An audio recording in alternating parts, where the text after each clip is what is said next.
So may gabi istanan. Atong pagatunan may tungod sa Mateo Kapitulo 20.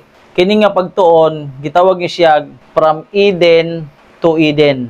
So mo ni siya ang kasaysayan sa kalibutan, hantod matapos ang kalibutan, mubalik ra gihapon diri sa Eden. So before ta mag-ampo, ako ning basahon ng Christ Object Lesson, page 127, paragraph 4. In every age, there is a new development of truth, a message of God to the people of that generation. The old truths are all essential. New truth is not independent of the old, but an unfolding of it. It is only as the old truths are understood that we can comprehend the new. When Christ desired to open to His disciples the truth of His resurrection, He began at Moses and all the prophets and expounded unto them in all the scriptures the things concerning Himself. Luke 24:27. But it is the light which shines in the fresh unfolding of truth that glorifies the old. He who rejects or neglects the new does not really possess the old. For him it loses its vital power and becomes but a lifeless form. Wagi sa iluan, ana, na ay gitawag nga old truths are all essential. New truths, new truth is not independent of the old, but unfolding of it. Pag-unfold lang ba? Pag-abli lang sa mga kamatuoran. Nadaan sa Bible, pero pag-abli lang anak nga mga kamatuoran. So, in every age, there is a new development of truth. Ang dilig yung ka makaingon na, wala na, okay na ni, 28 fundamental belief. Ngano day, nahunong na day ang age. Kanus ang muhunong ang pag-develop sa kamaturan? Kung muhunong na ang age. Kay every age man, sa matag panahon, adunay bag-o nga kalambuan sa kamatuoran. Usa ka mensahe sa Dios ngadto sa katawhan ni anang kaliwatana henerasyon. Ang daan nga mga kamatuoran, tanan kinahanglanon. Kinahanglan na siya tanan. Ang bag-o nga kamatuoran, dili independente sa daan, apan ang pagpadayag ni ini. Munang giingon diha.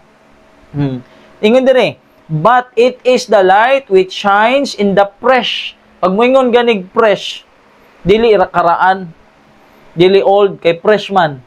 Moingon, unsa man na imong isda, fresh ba na? Bag-o ra. Unfolding of truth that glorifies the old. Dili na i-reject na ang old kay nanay bag-o, dili. Unsa gingon, fresh unfolding of it that glorifies the old. Wa siya magsumpaki. Dili mo contradict. Pero pag unfold sa kamatuoran, gitawag na siya fresh unfolding of truth. Sumuingon ta na wala nay moabot na kamatuoran. Pangutanon ka takahinoon karon kung unsang tuiga mo abot si Kristo. Unsang tuiga mahitabo ang 7 last plagues, di ka katugan. Di man ta ka kuan kung karos ama kuan magsugod. Ipahibalo niya ang adlaw ug oras. Kay unsaon man nato kay na iyatang katawhan di ta kahibalo sa propesya kung kanos ama tuman. Mao na siya injustice para sa katawhan kung moabot ang prophecy na di ta kahibalo na ana day na. Ang pag-abot si Ginoo sa amas kawatan, di waday ka kahibalo, mubalik na ang imong Ginoo. So mo na siya sa atong pagpadayon, so magampo na ita. Amahan na balaan, salamat kay Ginoo nining kagabhion, kami magtuon si mo balaang pulong, tabangi matag usa kanamo, tagay kaalam langitnon, gihay kami sa balang espiritu.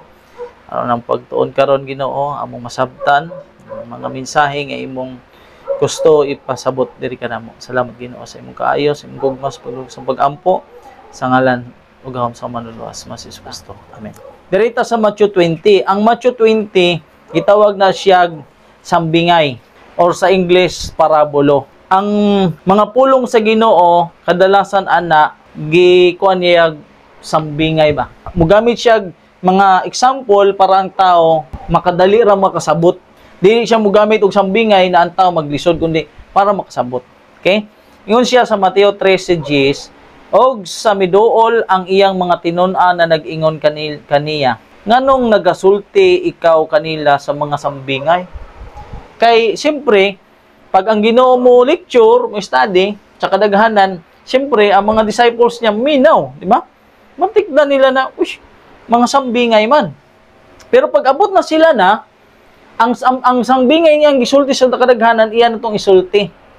Oh, kumbaga, ang sambingay ng gisulti dito, ang tubag, iyan ang isulti sa iyang kuwan. 11. Og siya mitubag, mingon kanila. Kay kaninyo, gitugot ang paghibalo sa mga tinago. Sa inyo, kamong ako mga alagad, gitugot sa inyo na mahibalo mo sa mga tinago sa ginharian sa langit. Apan kanila, wala gitugot. Magahit mo to silang ulo. Di man tumaminaw. Di man tumudawat. Kamu mo dawat man mo sa inyo. Ipahibalo kung sa kamaturan. Pero kanang gahi o kasing-kasing, di ginakasabot. Basa dito, ay, lainon na to na iladaan kay negative man. Oh, negative. Pero sa ila, abli man sila kasing-kasing, ang mga tinago, ipahibalo. Pag ingon ganing tinago, secret, pero sa ila, apan kanila, dili na gitugot. Wala nang gitugot. Muna bisan unsaon gyud na ana. Sa unsaon pag gyud na nila kot-kot tungod kay gahi sila kasing-kasing. Dili gyud sila andam mo dawat, hindi makahibalo.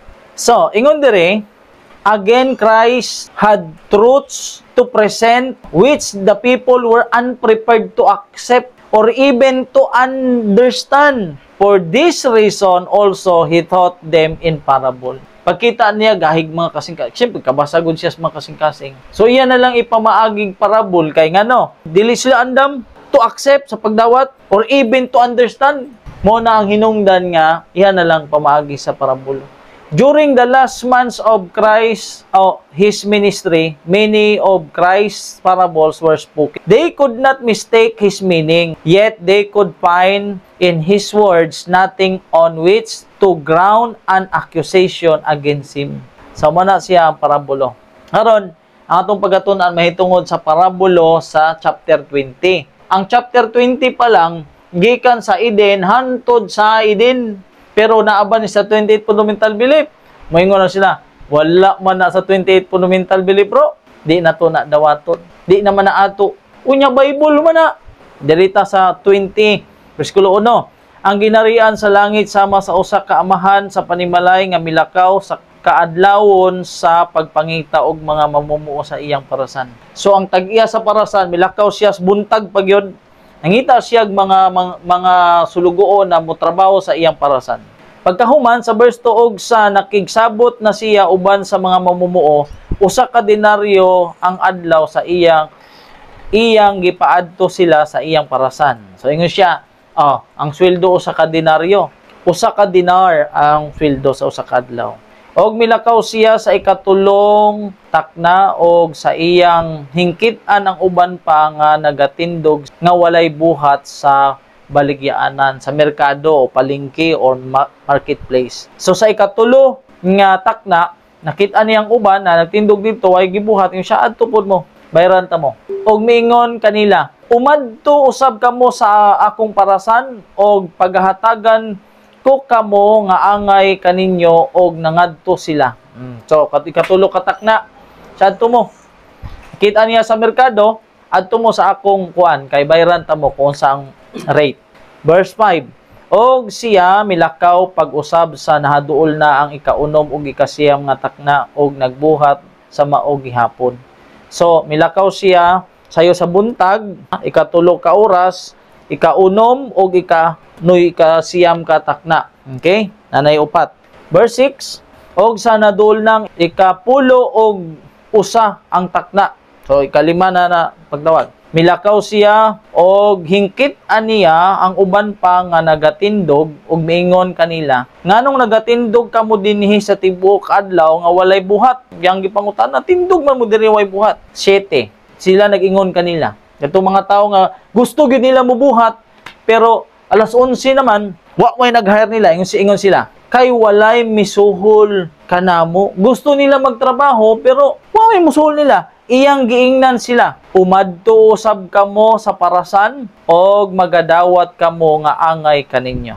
O sa 8, og sa miabot ang kahaponon, miingon ang tag-iya sa parasan sa iyang tinugyanan. Panawga ang mga mamumuo o pamayre sila sa ilang suhol.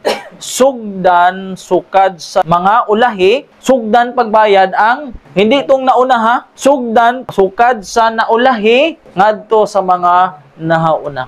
Ato na kuan kung sa nang nganong unang bayaran man ang nahulahi, naulahi na hinuon, nganong ang nauna ipaulahi. Ano siya? Ato na siyang discoveryhon karon. Okay? Naay pagtawag, 5 ka higayon sa pagtawag. Una, pagkasayos kadlaw, nakigsaad siya, usa ka denaryo ang adlaw. Ikaduhang tawag, muna ikatulo ka takna. Ikatulo ka tawag, ikaunom ug ikasiyam. Ang ipinakaulahing tawag, alas 11 sa takna. 5 ka pagtawag.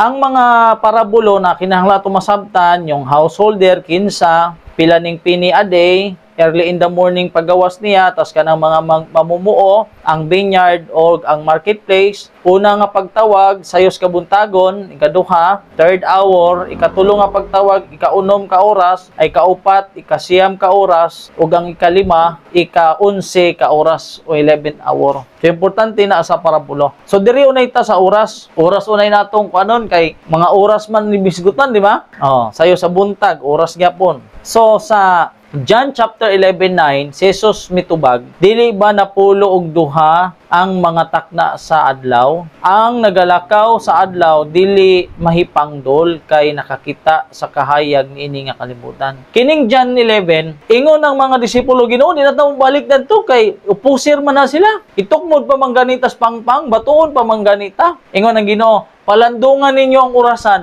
Di na wa na siya mahasol sa balik-balik ra. Ang orasan ingon siya 12 o'clock. Kay sa tibok adlaw 12 24 hours, di ba? Sa mo na siya ambot pasabot. So ang orasan nga ilang gigamit gikan sa 1 hantod sa 12. 1 2 3 4 5 6 7 8 9 10 12. So 12 was half day.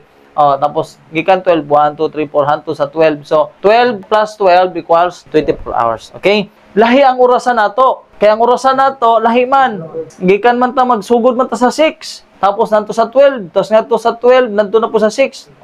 Katunga ra man na. Pero ang original o ancient clock gikan sa 1 hangtod sa 12, o gikan sa 1 ngadto sa 12. So ana na siya. Karon, unsa na to pagkasabot? Sa ancient clock, ang 12 sa ila buntag to, diri sa ato alas 6 sa buntag. Sa ila alas 12 sa buntag. Pero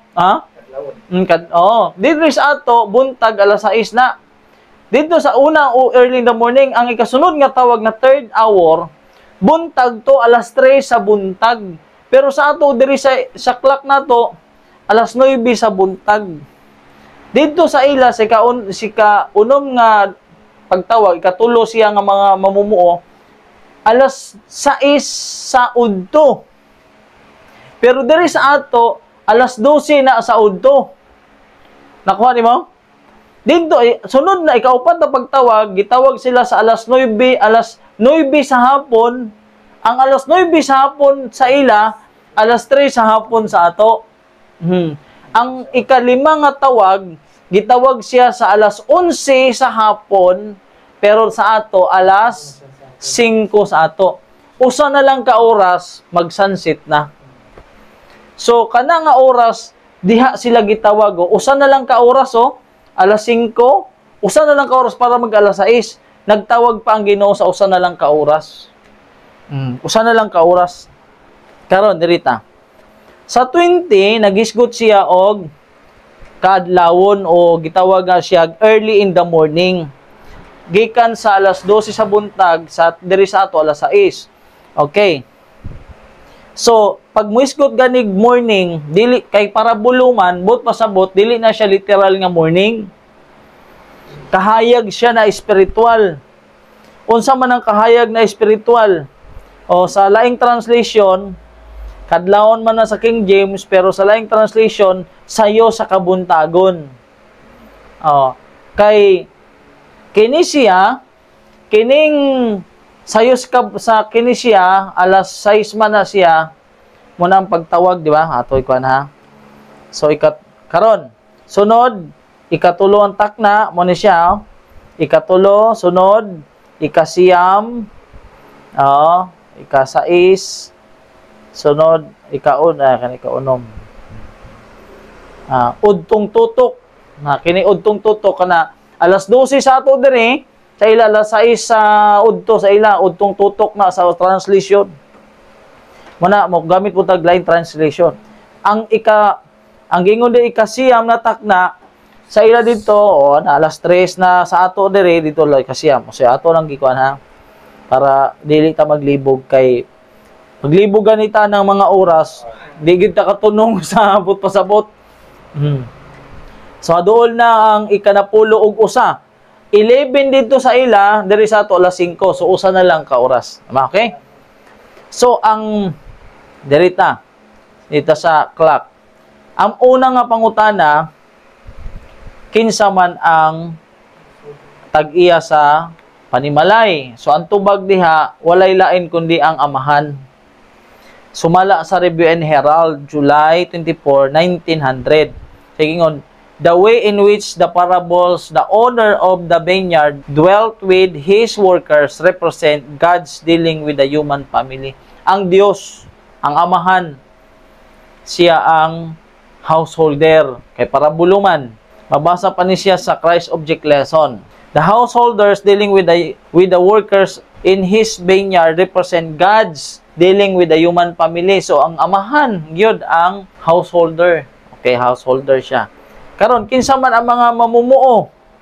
Ang mamumuo mao na siya ang iyang mga apostoles, mga pastor, layman, worker, kita ang tao. Kay kami mga masig ka magbubuhat uban sa Dios. Subot pasabot sa ilang panahon ni Kristo ang magbubuhat mao na siya mga apostoles, na siya mga tao. Ang mabasa gyapon Lucas 10. So tao ana siya. Mga gisugo sa Ginoo, mga missionary. Mga ang mamumuo mao na siya mga missionary. Okay? So unsa maning marketplace? Kay sa ikatulo katakna nakita niya sa merkado. Ang merkado diha ang but pasabot ang marketplace na gisgot siya, apply siya sa simbahan.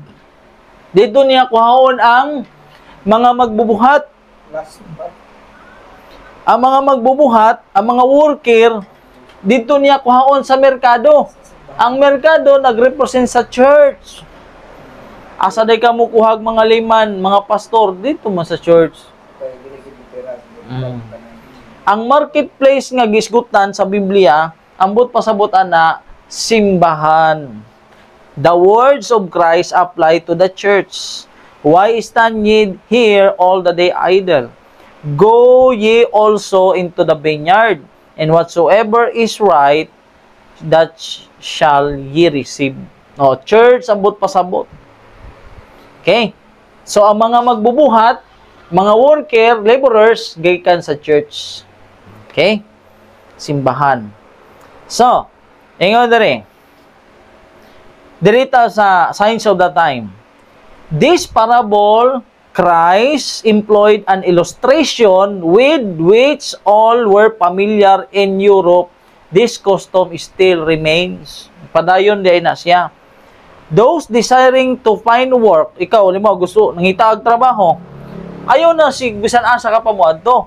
Sa ilang panahon mo diretso na dayon ka sa marketplace. Mo diretso na ka dito, tindog-tindog ka dito kaya mga tao na nangita pog mo trabaho dito po sa marketplace. And there stand about hoping to be employed, and those who also who are in need of workmen go also to the marketplace.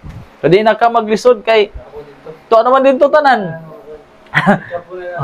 Mo nagigamit sa Ginoo nga ilustrasyon sa parabulo niya ang simbahan. Nagrepresent sa marketplace. Ako niya, sayop day na. Kasi sayop, buhat-buhat. Signs of the Times. Signs of the Time. O basa patag-usa. Mora gihapon sa Review ni Herald. 1894, buhi pa Sister White, siya nagsulat ani. Those who need help go to the marketplace to find servants that they may employ. The man in the parable is represented as going out at different hours to engage workmen. Diba? Klaro na siya. Na nasa Europe, still valid na siya. O sa Judea, maura gihapon kasi sa Judea man to. Nahitabo. Okay? O ato na nang kuanon. Unsay bot pasabot sa vineyard sa Parasan. Una kalibutan. Asa mabasa? Volume 6, dili na buhat-buhat. O asa pa mabasa? Na post-Christ object lesson na ang kalibutan mao na siya ang iyang vineyard. Ang household, ang amahan, ang mga mamumuo, ang mga missionary, ang merkado, simbahan. Ang vineyard, kalibutan. Ang parasan, dito mo trabaho sa kalibutan. Dirita sa sun, kanang kahayag, gikan ang sayos kabuntagon, pagbanag-banag pa man ang sayos kabuntagon. So ingon diri, ang spiritual meaning sa light, ang imong pulong maoy lamparahan sa akong mga tiil ug kahayag sa akong mga alagianan. So spiritual light dining early in the morning, pulong sa Ginoo.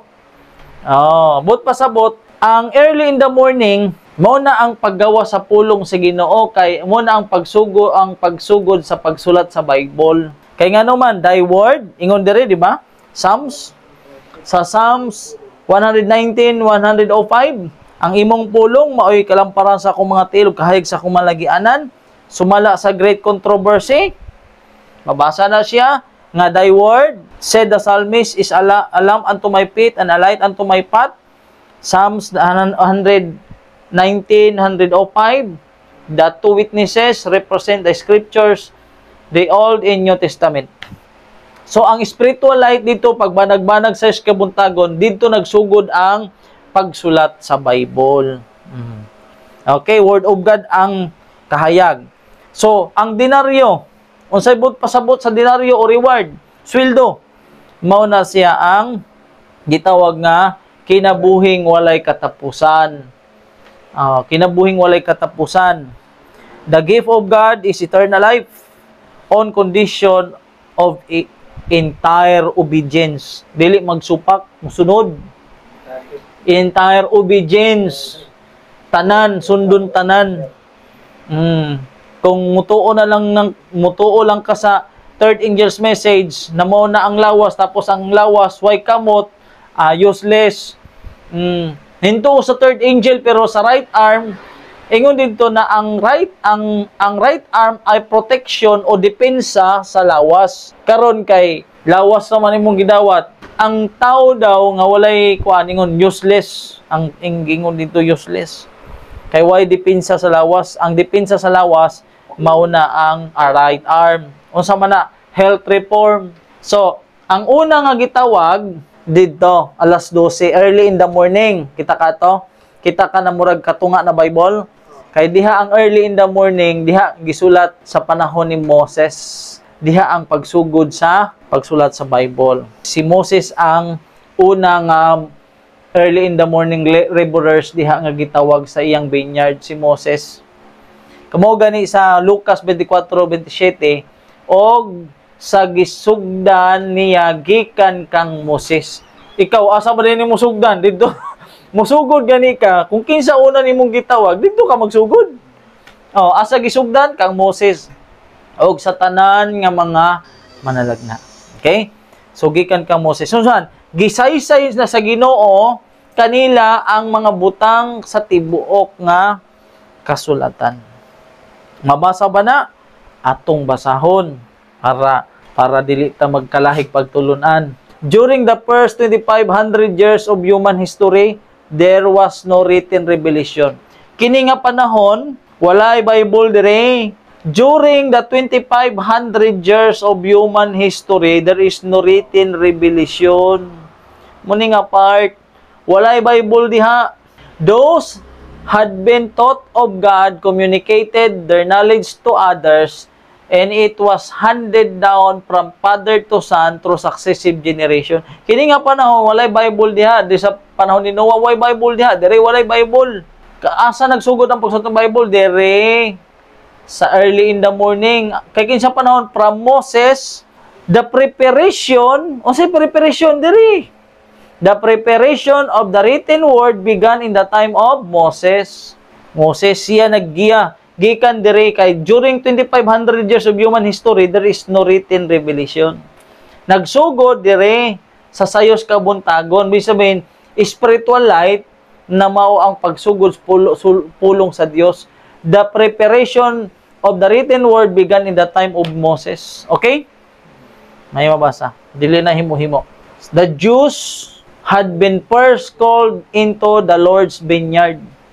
Mga Hudyo, mga Jews, sila unang gitawag. O sa may mensahe nila, pag naay gitawag, naay propeta, naay mensahe. So, unsa may mensahe na sa propeta, kay sila man unang gitawag. Awalay lain. Sanctuary service. Ceremonialo. O, muna siya, kanang tabernacle, ginapulg. So, ang mensahe nila sa una, maghain-hain og mga kuan. So, sanctuary. So, ingon ang Ginoo, buhati ko og balaang pulyoanan o sanctuaryo aron mo puyo ko diha taliwala. So, ang mensahe dito sa panahon nila, maora gyud ang mensahe ato. Kubisan kinsa mosupak ana, wala misupak kang Moses. Misupak sa Ginoo. Kay mao man si Moses ang gitawag ani nga panahon. Diha na panahon sa 12, early in the morning. So tanang musupak niya, wa misupak kang Moses, misupak sa Ginoo. Kay mao man na ang kahayag diha gibutang. Okay, so ang oras nila 1 2 3. So diri na pod may cross. Tanawa ha. Diri mga hain-hain, tanawa diha mga unsa na siya sanctuary, di ba? So mensahe nila diha sanctuary doctrine, ceremonial law. Okay? Pag human sa tulo ka interval nga oras, gitawag na pod sa ikaduhang higayon sa ika-third hour sa panahon ang mga apostolis. Kinsay mensahero, way lain ang gilansang sa cross, siya ang propeta. Oh. So, unsay gingon diri? Third hour. Mabasa? Mabasa. Og takna kadto sa ikatulo. Kay kini sila dili mga hubog. Ingon sa pagdahom ninyo, kay ikatulo pa lamang karon sa takna sa adlaw. Ang ikaduhang pagtawag, kay unang gitawag sila Moses. Sanctuary doctrine, 1, 2, 3. Pag-abot ito na i-cross, kay ang katumanan sa mga halad, ang si Kristo mantong lamb. So, siya ang fulfillment sa ginabuhat sila Moses. So, naundang na to siya. Okay? Ana siya. So, muna to. So, unsang kining third, mabasa nimo di ba third? Pero sa ilang time, third sa buntag. Pero sa atong time, sa translation, ikasiyam nga takna sa buntag, alas 9 ito sa atong translation. Ikasiyam, tanawa, kini King James Version ikatulo. Sa buhat 2:15, ikatulo. Sa Marcos 15:25, ikatulo. Pero sa ato ng translation, gikuha nila ang ancient time, ancient clock, gihaom sa atong clock, ikasiyam na. Okay? Sabtan? Ikasiyam na. Sa ato ng translation ha, sa ato na. Para masabtan gyud nato. Kay daghan wala kasabutan na. So ang mensahe nila, crucifixion, resurrection, and ascension of Christ. Paglansang, pagkabanhaw ug pagkayab. Mao gyud na ang mensahe nila. Wa nagyoy lahi nga nagdala ana. So muna na ang natun-an nila Moses nadala ra gihapon sa mga apostoles, pero katuparan na to siya, katumanan na to kang Kristo sa pagkamatay ni Kristo. Okay? So ang gitawag diri mga Hudyo na ay propeta si Moses, ang gitawag diri sa sunod na pod 1, 2, 3 sa panahon ni Christ, si Christ mismo ang Misaya, ang mga apostoles, no, kauban. Okay? So una, ikaduha, diri ta si ikatulo. Sa ikatulo nga pagtawag mo na ning si William Miller. So ngano mang si William Miller na daghan may nauna sa iya. na sila John Hus, Jeronimo, si John Wesley, daghan sila. Nganong si William Miller man, kaya ang mensahe nila parehas ras mga apostolis. Kay dire ang pagdiskubre aning 2,300 years gikan pa sa 457 BC ngadto sa 1844 ang 2,300 days si Miller ang nakaibalo ana. This door was not open until the mediation of Jesus was finished in the holy place of the sanctuary in 1844. So si Kristo di ay tuwa sa holy place. Pagka 1844 nahuman ang 2,300 days, misulod na pod siya sa giablihan na pod ang pultahan sa most holy place. Okay? Di man so may nakuha sila kay balo ani. Lisod man na. Wa kay balo, wa man magbasa. Ang pangutana mga Di ka tubag. 31 AD namatay si Jesus Christ. 40 days after ni Saka de Flamin. Ang pangutana, asa man siya ng mga Panahon na. 1844 pumunta siya ni Saul sa most holy place. Ang tubag? Ang tubag. Una siya tubag. Naaday siya sa holy place. Nasa holy place. Pagka 1844, sulod na siya sa most holy place. Di katubag kay wa na basa. Ngayon siya nga butang tinago na. Sa iya.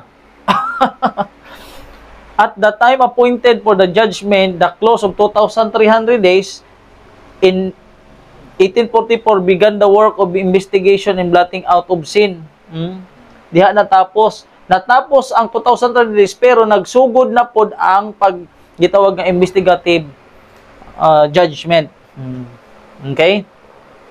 So ang una, ang gitawag mga Hudyo, na ang mensahero si Moses, ang mensahe crucifixion, resurrection, and ascension of Christ, sila ra gyud ang minay ana. Sunod na mensahe ang Ginoo, di ba kini?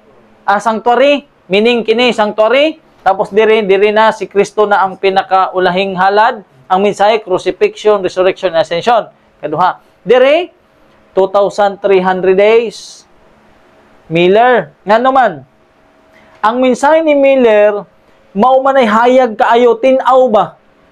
Alas 12, perting tinawa, kahayag yun siya. Kaya ang mensahe mo abot ang Ginoo yung pala pagsulod sa Ginoo sa most holy place di ay. Karon, nganong si Miller ang gitawag? Kahada tungod kay si Wycliffe, si John Hus, si Luther, si Tyndale parehas la ang ilang mensahe. Sa mga apostolis lahi ra gyud ang mensahe nga gidala ni William Miller. Muna ang gitawag, bisag daghan pay nauna kay William Miller, gitawag si William Miller kay New Revelation of Truth man. Kay ang gipreach nila parihara man. Parihara mo na dili kang ang gitawag si Miller kay New Revelation of Truth. 2,300 days. Okay?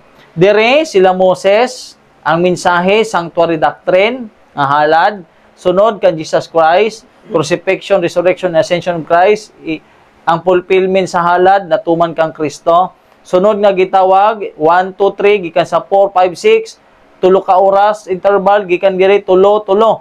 William Miller 2,300 days. 7, 8, 9 dire unsa na ni? Third angel na kay Philadelphia ni ang unsay sunod sa Philadelphian? Laodicean 1, 2, 3. So diri na ta sa Adventist. Gitawag si Miller sa ika-unom ka oras og ikasiyam. So naa siya ay kuan ra gyud ang sumpay ba diha ra sa usa ra ka teksto, di ba?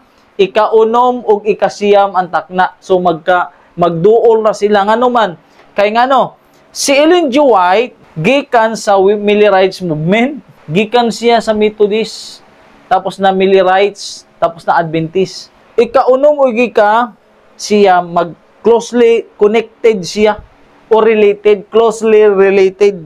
Una siya nga mensahe kay si Sister White lang ang nagpadayon sa mensahe ni William Miller.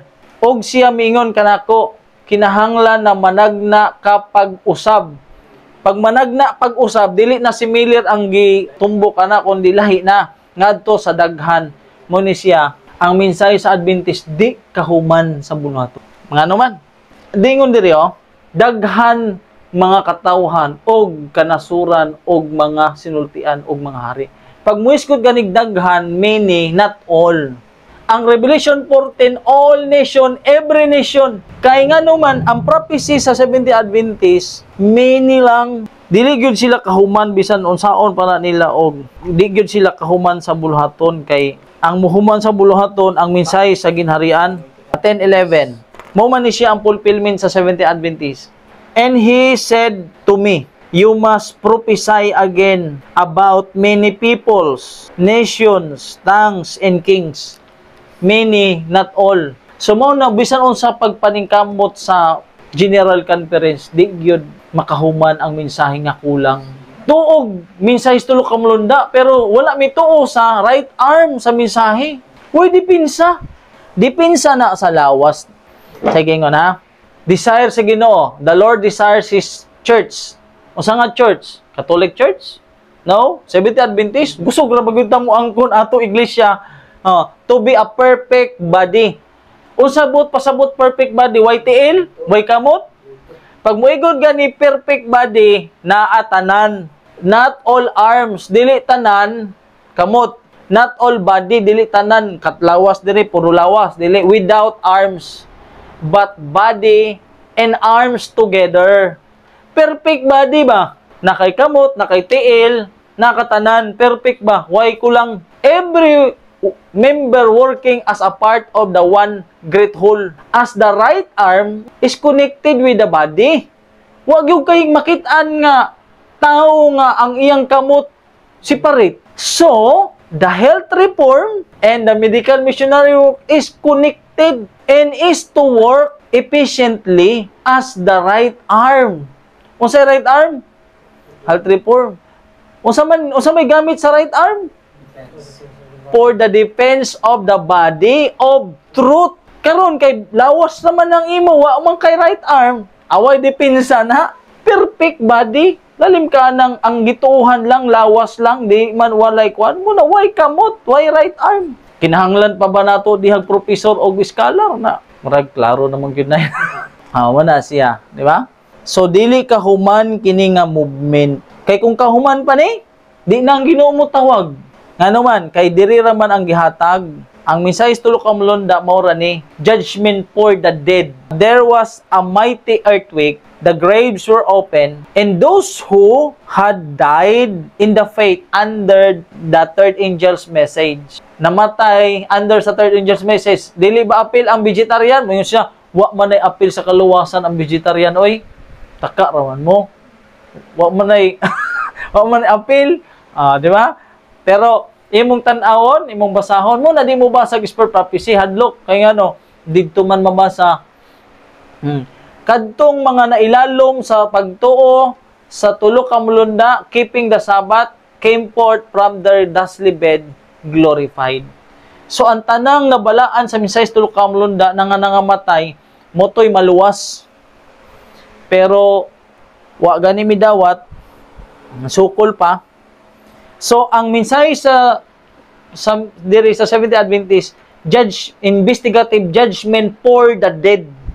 All who had died in the faith of the third angel's message come forth from the tomb glorified to hear God's covenant of peace with those who had kept His law.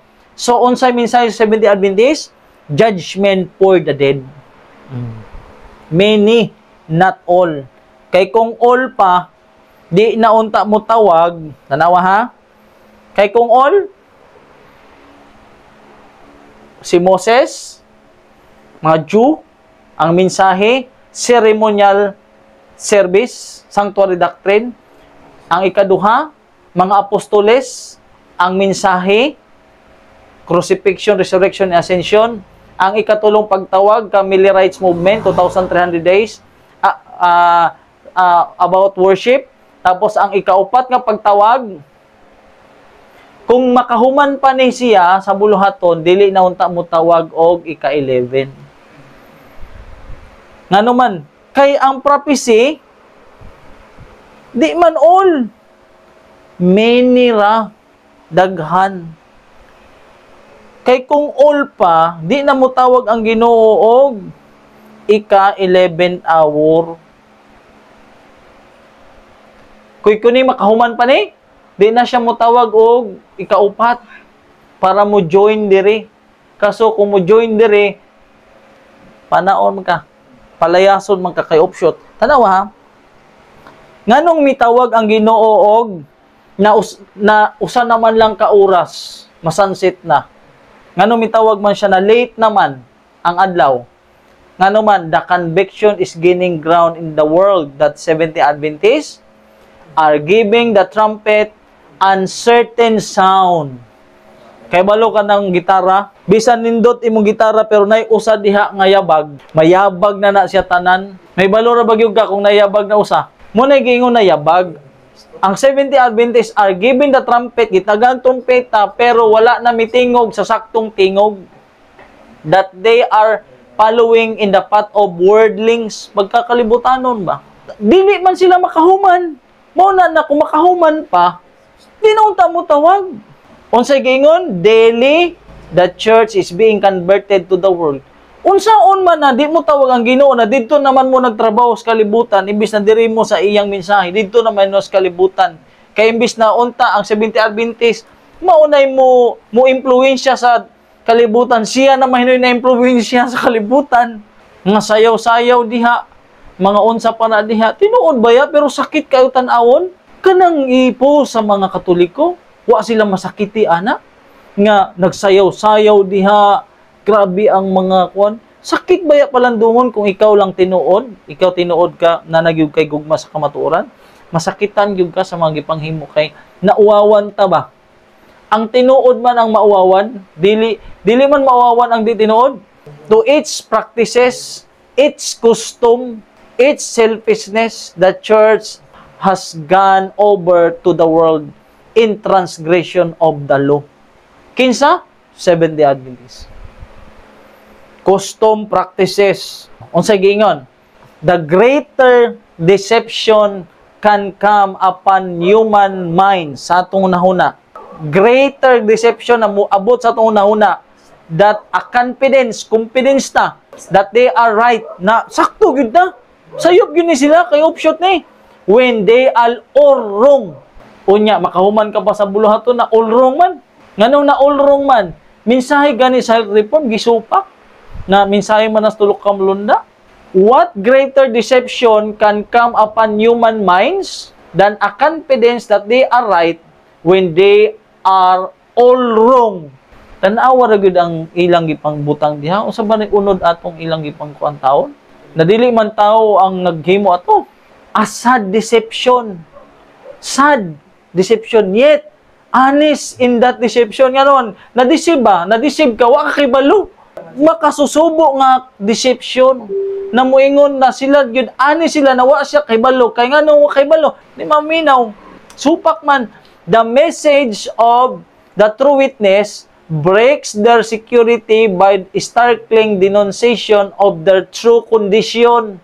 Ngano man, ulog-ulog man ang mga ubang pastor. Ay, luwas ta. Kuan, moabot ang Ginoo. Luwas na anta. Pero wala nila gisulti kung unsa ang kabutang sa simbahan, lukewarm. O, nalimbungan sa ila ra gihapon hunahuna.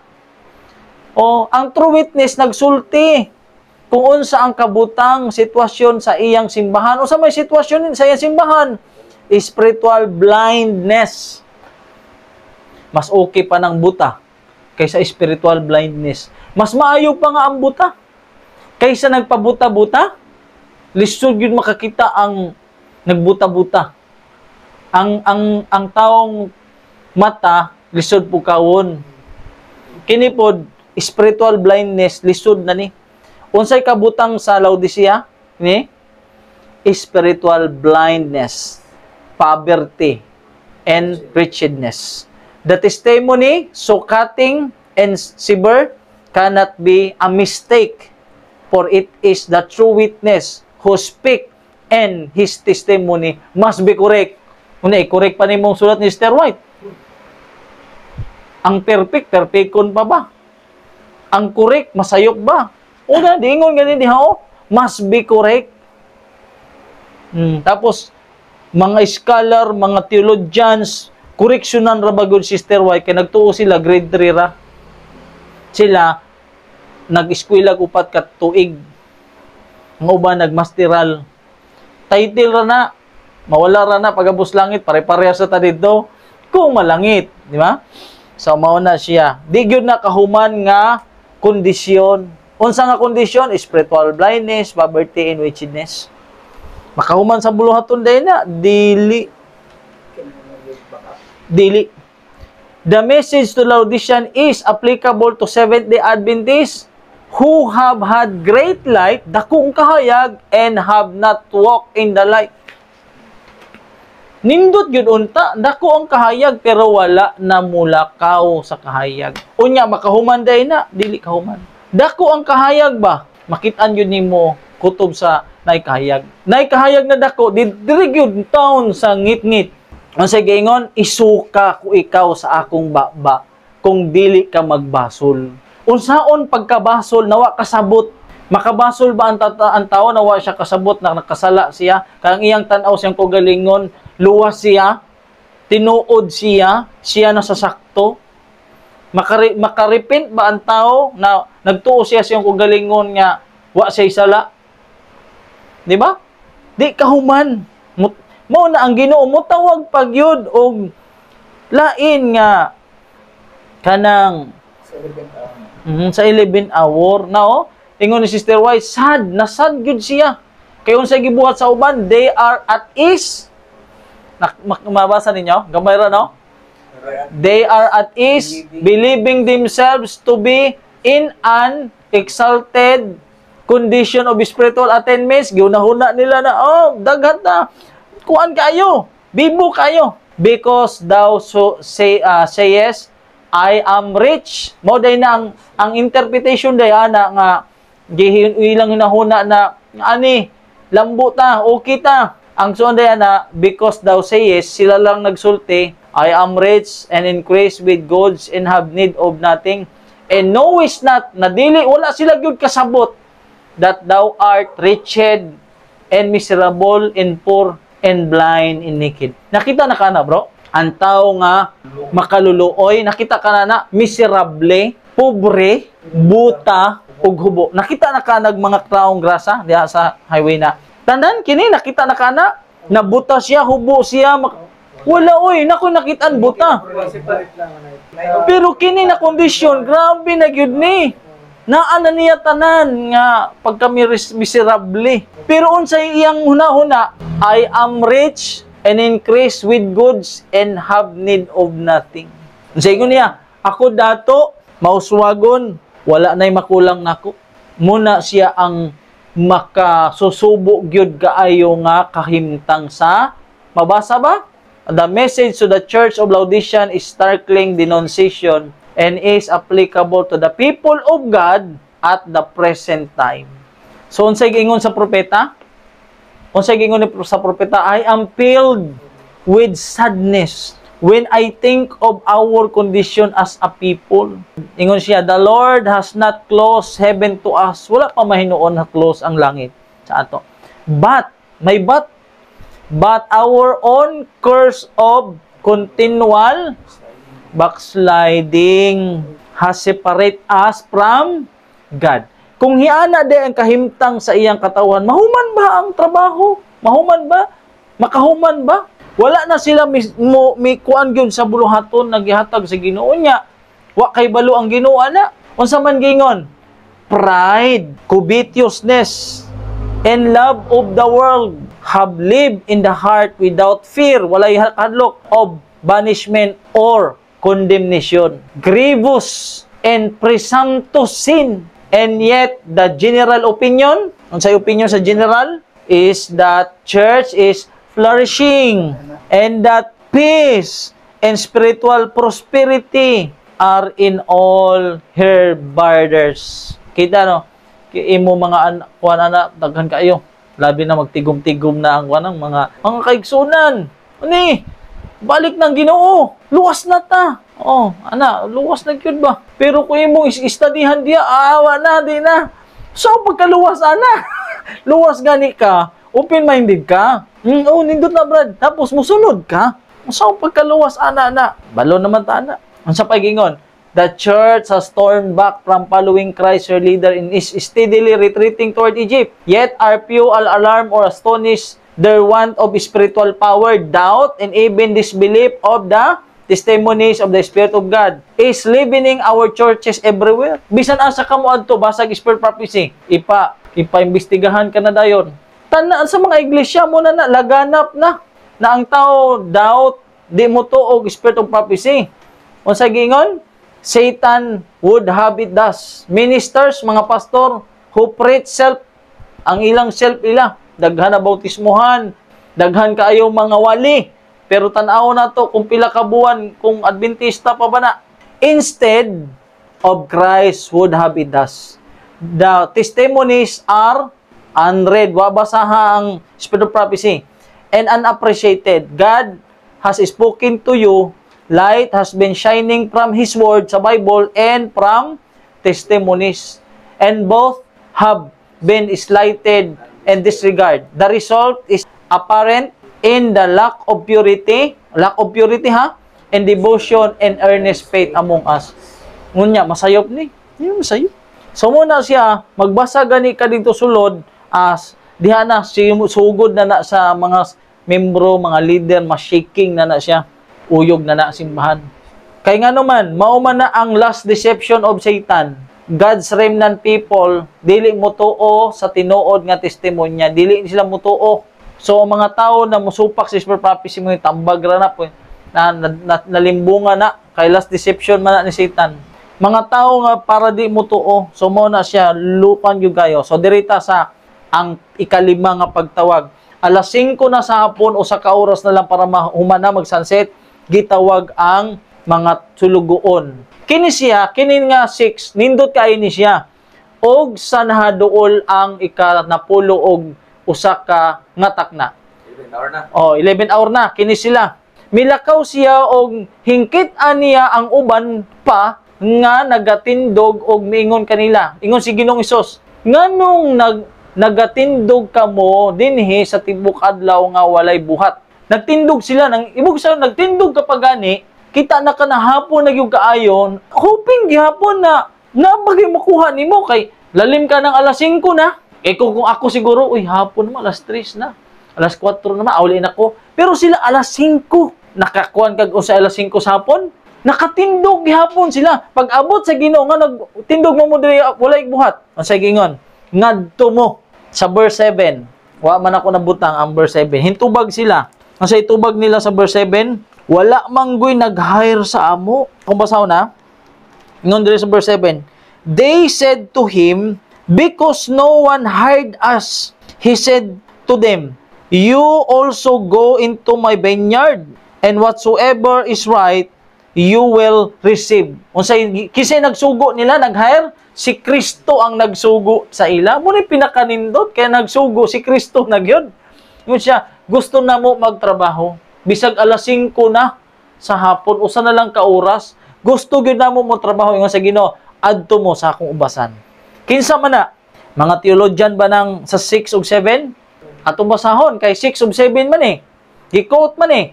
O nya, mga profesor, tanaw na to. 100, thousands who have heard the message of salvation are still idler in the marketplace. Sa church, when they might be engaged in some line of active service. To this Christ is saying, why stand ye here all the day idle? And he adds, go ye also into my vineyard, or into the vineyard. Why is it that many more do not respond to the call? Is it because they think themselves excused and that they do not stand in the pulpit? Let them understand that there is a large work to be done outside the pulpit by thousands of consecrated lay members. Unsa? Lay members, dili professor, dili scholar, dili theologian. Patuloy. Sila ang gisugo. Long has God waited for the spirit of service to take possession of the whole church, so that everyone who shall working for him according to his ability. Oh, sumala lang gyapon sa iyang maarangan. When the members of the Church of God do their appointed work in the needy fields at home and abroad, in fulfilling the gospel commission, the whole world, whole na ha, dili na many, will soon be warned, and the Lord Jesus will return, kay mo man na ang muhuman na mensahe, to this earth with power and great glory. Pinadayag 18, dili na ang 14. This gospel of the kingdom shall be preached in all the world. All na ha, dili na tong many. Preach in all the world for a witness unto all nation, not many. And then shall the end come. Matthew 24:14. So ang 11 hour mo na siya ang mupulpil sa prophecy sa Matthew 24:14. All na, dili many. Mo ni siyang 11 hour. Mga membro, dili mga scholar. Unya, nabay na luwas na mga parisyo skriba sa record. Mga Sadducees, na luwas ba to sa record? Wala. Wag kay mabasa. Na mga leader na luwas kay mabasa. So, mo na ni ang 11 hour, mo na ni siya, tanawa 19, dili maguni si kan coming. Kini, ilan ning basahon na mura o kanang, murag pag-abot na sa Ginoo si kan coming mapaghukom. Tanawa ha? Og magabuhat ako og timaan sa taliwala nila. Magbutang siya timaan silyo. Og ako ipadala kadtong mga nanga lagyo gikan kanila ngadto sa mga nasod. So naa siya ipadala. Iyang butangan og silyo, sign. Tas iyang ipadala didto sa mga nasod. Didto sa Tarsis, sa Puls, og sa Lod. Nga nagpamana sa Tubal og sa Jaban. Ngadto sa mga pulo nga halayo. Og wala makadungog sa akong kabantog, ni makakita sa akong himaya, og sila magapahayag sa akong himaya taliwala sa mga nasod. So, preaching. Ang mga wala pa kaila sa Ginoo, pa kasabot sa mensahe. Padanas 19, Adalas 20.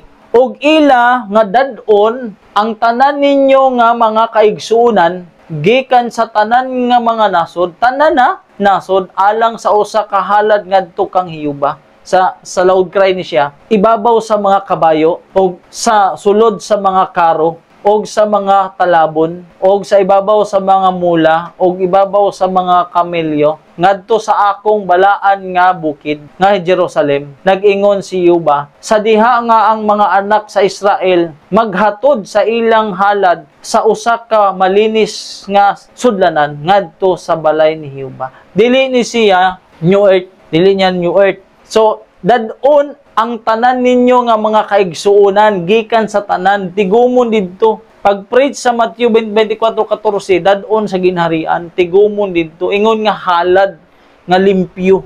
So, muna siya ang last vision ni Sister White. Ang last vision niya, but a small portion of those who now profess the truth will be sanctified by it and be saved.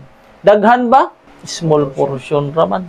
In the last vision given me, ang last na gyud na panan-awon gihatag sa iya, I was shown the startling fact that but a small portion, those who now profess the truth, gamay ra ang nagprofess, nag-angkon sa kamaturan, og na-sanctified sa kamaturan, og naluwas. Ngano man, they will conform to the world, uyon, nakigduyog sa kalibutan, cherish idols, and become spiritually dead. Majority diha musupak. Maihap ra gyud nimo ang malipay na magbasa og spirit prophecy diha. So lisod, gamay ra ang pilian pagyud na nana diha sa atong kuan. So dirita, mo na siya. Ang small portion nga gisgutan diri nga nabalaan sa kamatuoran og maluwas, wala gyud lain nakuhaon sa 70 Adventist sa putli nga iglesia ang 144,000. Muna 11 hour sila nang motrabaho, sila na ang naka-escape na nagpabilin nga putli sa sulod sa iglesia, ni sunod sa street testimony sa tanang kamaturan, diha nakuhaon, especially in the closing work of the church, the sealing of the 144,000. Ang 144,000 muna yung small portion na mahimong pure church, glorious church, kaya ang iglesia putlion sa Ginoo. Ang maputli na diritanan, mura gyud maluwas. Kay ang Ginoo na siya trabaho sa pagputli sa iyang iglesia. Muna siya pagputli ng iglesia, unsa nay sunod? Loud cry of the third angel's message. Mo na siya nga ipadala ang ikaupat ka manulunda. Ngano man tanawa ha makaluluoy ngano man ingon diri, my heart is filled with anguish when I think of the tame messages borne by some of our ministers. Unsay tame? Amang sa mga ministro, when they have a message of life and death to bear, the minister are tulog. And lay members are tulog gihapon. Kaya ang mensahe magod ang singgit, message kway, truth, mo na'y makamata sa mga tulog. And our word is perishing in sin. Tapado ayon ta kay third angel man sa usa. The third angel's message is to be given with power. The power of the proclamation of first, second messages are to be intensified in the third. So, nanay ikaupat nga anghel, I saw another angel come down from heaven having great power, and the earth was lightened with his glory, and he cried mightily a strong voice. Revelation 18:1-2. Kay ngano man kanang wa naman nakatunong ang mga ubang ministers gyud ang dito. That very message which should be proclaimed with power becomes tame and voiceless. Unsay sugo sa Ginoo? Show, cry aloud, spare not. Show my people their transgression. Isulti gyud, ipakita gyud sa imong katawhan ang ilang sala. And the house of Jacob their sin. Isaiah 58:1. The trumpet is to give a certain sound. Unsay giingon sa Bisaya? Suminggit kas makusog, ayaw pagkusngi, ipataas ang imong tingog. Isulti sa akong katawhan ang ilang kalapasan og sa balay ni Jacob. Show my people their transgression. Ngano man, ang mensahe sa tulo ka manulunda, wala na, itingog. Voiceless. Moingon na, voiceless ko karon. Wa kay tingog. Di ka kakanta. Ha?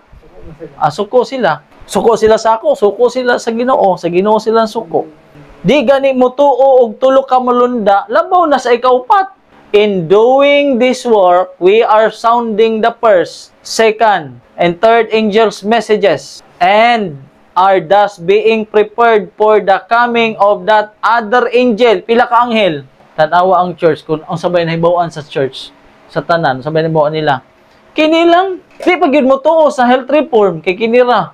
O saan mo na yung pag-ihap ni mo? Mo ihap na ka, 1, 2, 3. Balik ka rin sa, unsa mo rin? Unsa? 1, 2, first, second, third. Unsa may sunod di ay? Alang naman 5. Kung mo ihap gani, 1, 2, 3. Ang sunod ana, kay other angel, bis pasabot, wa nagsisgot og 4, pero common sense naman na na ay 1, na ay 2, na ay 3. Asa may sunod? Alang 5, yung sunod niya. Sayop ka. Wala man gani mabasa na second resurrection. Away mabasa oy. Ang first resurrection, bulahan ang ma-appeal sa unang pagkabanhaw. Oh, moingon gani, Brad, mo ni siya kung unang anak. Di siya moingon na, Brad, mo ni siya kung bugtong anak. Pag bugtong anak, oy napangitag kung naapa. Pero pag moingon na, Brad, mo ni akong unang anak. Pag ingon na, first runner-up. Unya, di dahil mo second runner-up. Oh, mo na siya. Ang common sense diha. Wa na gani mituo sa ikatulo, ay labaw na ni. Revelation 18. Di gud mo tuo. So, lisod kayo. So, mo na siya, naagyoy, ikaupat ka manlunda, nga gitawag nga mighty angel to unite his voice with the third angel to give power and force to his message. Mo ni siyang 11 hour. Unsa pa giingon, no? The work of the angel comes in at the right time to join in the last great work of the third angel's message. It's well to a loud cry. So, tsaka palang mahuman ang buluhaton, ani. Di ba katunga pa lang dito, giri buo na. Tibuok na yun nakamaturan. Ang kinatibukan na sa mensahe, kay naan naman ang kumpleto nga mga anghel. Kumpleto man siya. So, kana nga mensahe, wala gyud na bro sa 28 fundamental belief. Nga naman, this message seem to be an addition to the third angel's message. Nga na, siya di mo to, okay. Wala man na 28. Pero, this message seem to be an addition. Asa mabasa sa Spur Prophecy. To the third. Dito naman sila. Di naman sila ganahan other angel. Di po sila ganahan addition. Kay gusto nila, theory. So, muna siya, ang addition gani bro, ang third angel, ang tawagon nila og, kung saman, false. False ang tawag nila na. Mao na bisan gani health reform lang imong ipasa diha, wala na, uyog na dayon sila. So mo ni siya, ako atong basahon na ang last, ang 11 hour sila good, tanawa sila ha. Ang kinaiya sa 11 hour, those who came at the 11 hour were so thankful for an opportunity to work that they left the matter to payment with their employer. They were glad to work at any price. Their heart were full of thanksgiving, full of love for one who had accepted them. And they showed their faith. Ipakita nila yung faith in Him by asking no question. Paano sila? Pila ba ako sweldo? Dako, ganahan akong dako. O, no question. Wa na gyud ay pangutana. In regard to reward. Di sila after, ana. Kaya ang ilang una-una, makatrabaho lang sila og bisan usa ra gyud ka oras. Tanawa diri oh. Wala sila magkuan kung gamay o dako ang sweldo nila. Basta satisfied na sila sa gamay. Pero tanawa diri oh. Kang ilang una-una, basta kay makatrabaho lang sila og only 1 hour. Waiting for work at the 11 hour, only 1 hour before the close of the working day. Kaya alas 5 naman sila gitawag. Only, usa na lang ka oras, kinangita gyud sila trabaho. Di-hire sila, ang nag-hire sa ila, ang Ginoo mismo. Usa ra ka oras. Asa mabasa? Review ni Herald. Asa pa mabasa? Na naapay 1 hour sa Review ni Herald gihapon. This last have wrote but 1 hour lang ang ilang kuan. So muna siya, muna siyang anghel, ang muhuman. Tanan na gyud. Ang tawag ana pag maghalo na ang third at saka fourth angel, but these are to be exceeded by the mighty movement under the last warning of the third angel. Sa atong orasan na niha, so diri ang unang gitawag sila Moses. Ceremonial system, early hour. So, 1, 2, 3. Sunod, Apostoles. 1, 2, 3. Ang misay nila, Resurrection, Ascension, and Heavenly Priesthood. Sa Mille Rites, First Day Adventist, 2,300 days. 1, 2, 3. First Day Adventist. Ang sunod, Seventh Day Adventist. Mula 9 hantod sa 11 dire. Dihara sila kutob. Dihara. Kuwang ra, duhara ka oras. Seventh Day Adventist, Judgment for of the dead. Dire sa 11 hour, Judgment for the living of the living. So diri ang 11 hour. Dihara gyapon kuhaon ang mga faithful Seventh Day Adventist. Ang muhuman, Adventist ra gyapon ang muhuman, pero faithful na siya. Di kahuman ang Laodicean condition. Usa na lang ka oras, pero di nakahuman kini nga isuka man. Kay diri ra man sila kutob, diri wala na, di na kaya, so nagkuhan pa si ang Ginoo muhuman para ang kuan mahuman gyud ang buluhaton. So mo na siya. Cool ba baya tanawa na? Ini oh. Even Seventh Day Adventists are in danger of closing their eyes to truth. Oh. Closing their eyes. Gipiyong nila ang ilang mga mata sa kamatuoran. Sama na siya. Nga naman, because it contradicts something which they have taken for granted as truth, but which the Holy Spirit teaches is not truth. Ang inyong giuna na, sayop na. Kung ang Holy Spirit ang pusultion, ang inyong gitudlo, sayop. Nga naman, impiyong na mo sa kamatuoran. Kinsa katoliko nagpiyong sa kamatuoran, so makaluluoy gyud kaayo. So mana siya kini nga mensahe di gyud nimo bro mabatian sa sulod sa iglesia. Wala manggoy dekorasyon sa Bible, wala bay palamuti ba kung bagas Tagalog. Kay ingon baya na ang tanang kasulatan, tanan ba? O apil ni Matthew 20. Ginoong Dios, salamat kaayo amahan sa kagiyunan nga nakatuon sa kami sa mga mensahe hinaot nga ang balang espiritu magatipig sa kasing-kasing ang kagyakin ka na mo makamarog sa mga pagsulay bais pagtuo magagpos ka maturan ito sa tapusan sa kanyang pamit nga ito sa kaisunan aron sa sila dito mapalanginan tapangi mataw sa kanamo para sa inyong pangalagan kung hinaot Ginoo sa ang pagmauli karon sa kulianan sa gyapon ng proteksyon maangko namo pamahuli kay may malinaw salamat sa pagdugos sa pagkampo sa ilo sa umang sala magisalig sa Jesus. Amen.